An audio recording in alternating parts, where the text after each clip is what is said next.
Vamos imaginar que você tem uma série de neurônios específicos, então uns 200 neurônios lá na sua amígdala, no seu cérebro, e em outras regiões ali do seu sistema límbico, como por exemplo o seu córtex cingulado anterior e o seu estriado. São regiões do seu sistema límbico envolvida com recompensa e hábito. Recompensa e hábito. Eu não sei se você sabe, mas uma pessoa sedentária, ela tem o hábito de ser sedentária. O hábito não funciona só para quem... Ah, você tem o hábito de treinar. Não, a pessoa que não treina também tem o hábito de não treinar. O hábito funciona para os dois lados, né? Então imagina que você tem 200 neurônios ali na sua regiãozinha do seu cérebro e esses 200 neurônios eles são envolvidos com gerar um comportamento de sedentarismo em você. Tá? Segundo a regra do Donald Hebb, conforme esses neurônios vão se ativando junto, eles vão se fortalecendo juntos. Ou seja, virtualmente falando, quanto mais sedentário você é, mais sedentário você tende a ficar. Aí você vai me perguntar assim, Eslen, como é que eu quebro isso, cara? A gente já vai falar um pouquinho mais pra frente nessa live como que você quebra isso. Mas olha que interessante. É como é como se o seu comportamento fosse um carrinho de supermercado com uma rodinha quebrada. Sabe um carrinho de supermercado que você vai empurrando e ele que vai puxando pro lado? Esse é o seu comportamento. E a rodinha do supermercado que está quebrada, do carrinho que está quebrada, aquela rodinha é esse circuito dos 200 neurônios hipotéticos que a gente está lidando aqui nessa live. Vamos imaginar que esses 200 neurônios hipotéticos é a rodinha do carro que está quebrada. Tá? Olha que interessante. Quem que é a pessoa que está empurrando o carrinho? Que poderia tentar fazer um contrapeso para o outro lado, para puxar o carrinho para o outro lado? O ambiente que você vive. Então, se você é uma pessoa que tem uns circuitos neuronais na sua amígdala e na sua região envolvida com hábitos e com recompensas que predispõem você a ter um determinado vício ou um determinado hábito comportamental desadaptativo, quanto mais você viver em ambientes que alimentam aquele determinado vício, mais você vai ter aquilo presente dentro do seu repertório comportamental. Que ambiente, por exemplo, que aumenta um hábito de sedentarismo? Conviver com pessoas que são sedentárias. Eu acho estranho porque as pessoas chegam na clínica muitas vezes, isso é muito comum com pai e mãe. Ela chega, não, porque o meu filho é problemático, o meu filho de 11 anos não consegue comer salada. Aí você olha pro pai e pra mãe, os dois gordos, os dois obesos. Aí você pergunta, mas o que vocês comem lá? Vocês pedem muito iFood? A gente pede toda terça e quinta e final de semana. Pô, como é que a criança vai comer salada com os pais comendo hambúrguer, velho? Nem você que tá aí, que é saudável, não consegue segurar a onda com um hambúrguer na sua frente. Imagina uma criança. Essas memórias não declarativas, isto é, essas memórias experienciais que a gente desenvolve durante as nossas vivências e as nossas experiências, elas ficam armazenadas. Prestem atenção aqui, pessoal. Elas ficam armazenadas em circuitos, como por exemplo daqueles hipotéticos 200 neurônios que a gente falou anteriormente. Esses circuitos é como se fossem uma camada experiencial que você forma no seu cérebro. Vamos imaginar que o seu cérebro é como se fosse... Sabe aquelas rochas sedimentadas que você vê, que muitas vezes os geólogos usam para fazer datações históricas? Bota no Google uma hora rochas sedimentadas, alguma coisa assim, você vai ver que tem uma rocha com várias camadinhas. Cada camada daquela é uma idade geológica, né? É um período geológico do planeta Terra.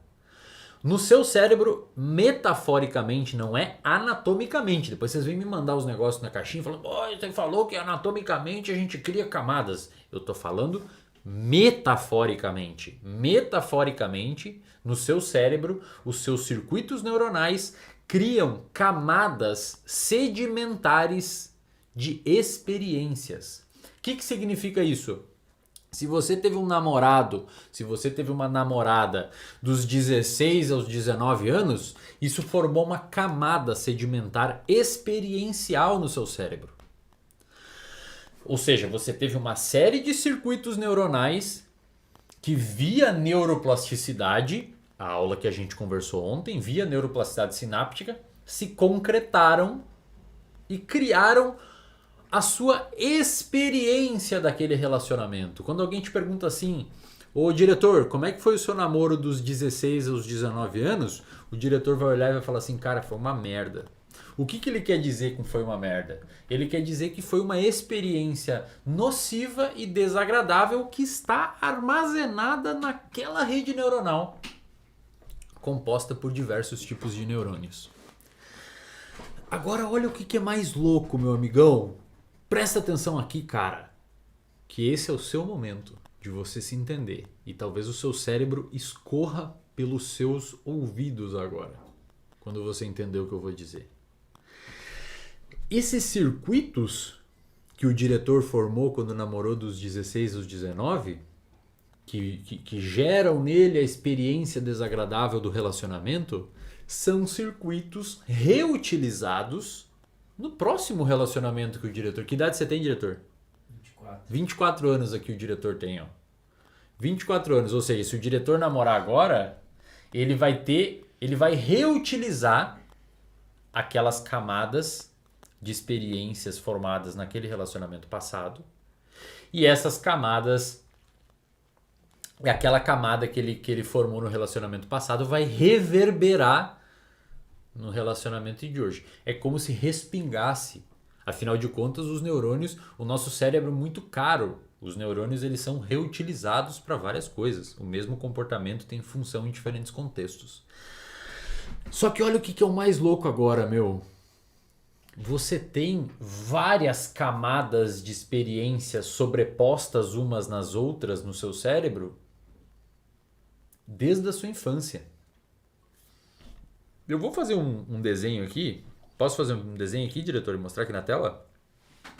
Posso fazer, né? Mostrar assim mesmo. Ó, vamos imaginar, pessoal, que você tenha... Olha só que legal.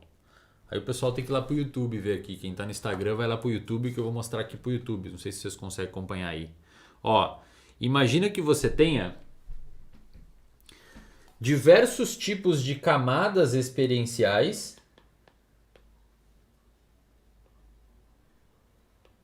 Olha que legal isso aqui, cara. Você tem vários tipos de camadas experienciais. Aqui é quando você nasceu e aqui é o momento atual. No seu cérebro, conforme você for experimentando comportamentos, você vai registrando essas camadas. Digamos que essas linhas verdes dizem respeito a relacionamento. Digamos que essas linhas azuis dizem respeito à sua experiência com falar em público. Digamos que essas linhas vermelhas dizem respeito a você ter algum tipo de comportamento agressivo.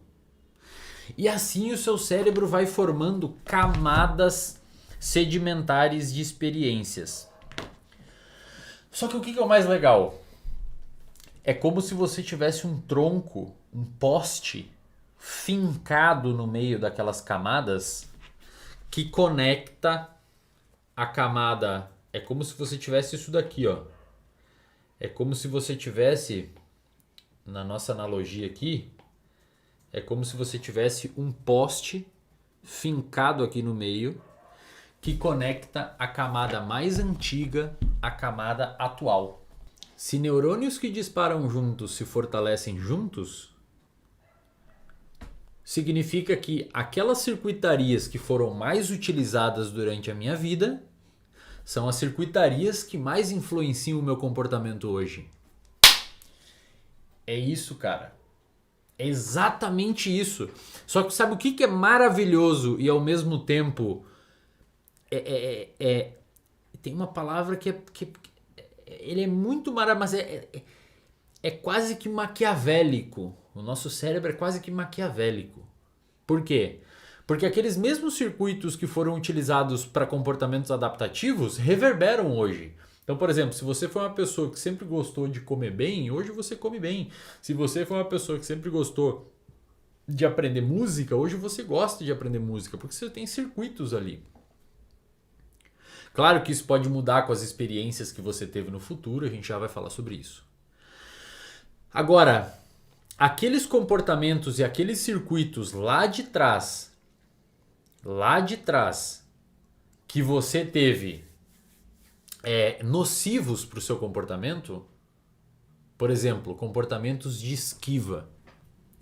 Você começa a se esquivar lá no seu ensino fundamental porque você teve uma namoradinha ou você sofreu bullying ou qualquer outra coisa assim, ou você foi apresentar em público e riram de você e você começou a se esquivar. Você formou um circuitinho no seu cérebro envolvido com a esquiva. E segundo a aula passada, via Long Term Potentiation, quanto mais você se esquiva, mais aquele circuito vai começar a ficar forte, cara. E mais aquele circuito vai começar a implicar no seu comportamento atual. É como se fosse uma árvore crescendo no seu cérebro e reverberando as pontinhas delas no seu dia de hoje. Uma árvore, uma sementinha plantada lá atrás, um circuito formado lá na sua infância, está impactando o seu comportamento hoje. E os psicólogos que estão aqui me assistindo, os psicólogos e os nutricionistas que estão aqui me assistindo, os nutricionistas porque trabalham muito com comportamento, né? Nutricionista acaba trabalhando bastante com comportamento, médicos em geral também, né? Dá uma olhada nos seus pacientes, cara. Chega a ser meio cômico isso. Quer dizer, não é cômico os pacientes, né? Mas é cômico o mecanismo. E eu digo isso porque eu mesmo já me peguei assim, em terapia, já cheguei nessa análise também. A grande maioria dos nossos problemas atuais são mecanismos infantis que a gente não solucionou. Saca? É birra, é medos fantasiosos. Parece uma criança que tem medo de entrar no quarto porque o quarto está com a luz apagada. É aquela pessoa que não consegue falar no trabalho para 10 pessoas. São medos extremamente fantasiosos. Só que, cara, são medos. É disfuncional, gera um prejuízo no indivíduo, mas se você for olhar a gênese do comportamento puro, se eu falar para você, eu tenho um paciente que ele tem medo de se expor para 8 pessoas. Você não sabe me dizer se é uma criança de 7 anos ou se é um adulto de 35. A gênese do comportamento é extremamente infantil. E a grande maioria dos pacientes que têm problemas hoje, que chegam na clínica adultos, você vai olhar, são comportamentos infantis que não foram atualizados.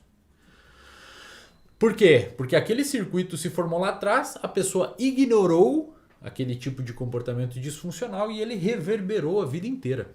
Então olhe para o seu comportamento. Você que está aqui me assistindo. Olhe para o seu comportamento que você julga disfuncional. Tenho certeza que é um comportamento fantasioso e relativamente infantil. E eu não estou falando do ponto de vista pejorativo. Porque eu não estou dizendo que... Prestem atenção no que eu vou dizer. Eu não estou minimizando o seu problema. Pelo contrário, é comum os psicólogos na clínica, quando a gente verbaliza para o paciente a crença do paciente, a crença central, a gente vai falar um pouquinho nessa live, o paciente muitas vezes acha que a gente está minimizando o problema, ou falando que não existe, ou que é coisa, etc. Não. O problema existe, ele é real e ele precisa ser trabalhado. Só que a gente não pode negar que é um problema fantasmagórico quase, ilusório. É comum em paciente com transtorno de ansiedade, por exemplo, um fenômeno que a gente chama de catastrofização. Sabe o que é catastrofização, diretor? Pensar coisas que não aconteceram. Isso, o diretor tá sabendo aqui, ó. Catastrofização é você aumentar a magnitude de um possível problema na sua vida.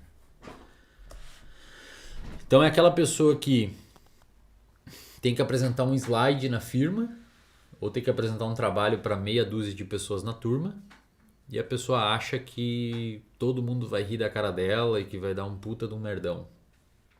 Na realidade, ela sempre que ela apresentou, nunca deu problema, nunca ninguém riu e nunca deu merda. Ou seja, Ela não tem base factível para acreditar naquilo, no entanto, o cérebro dela cria aquela representação quase que fantasiosa suficiente para modular a emoção dela. Por quê? Porque é aquela arvorezinha que começou lá atrás e hoje é um circuito muito forte.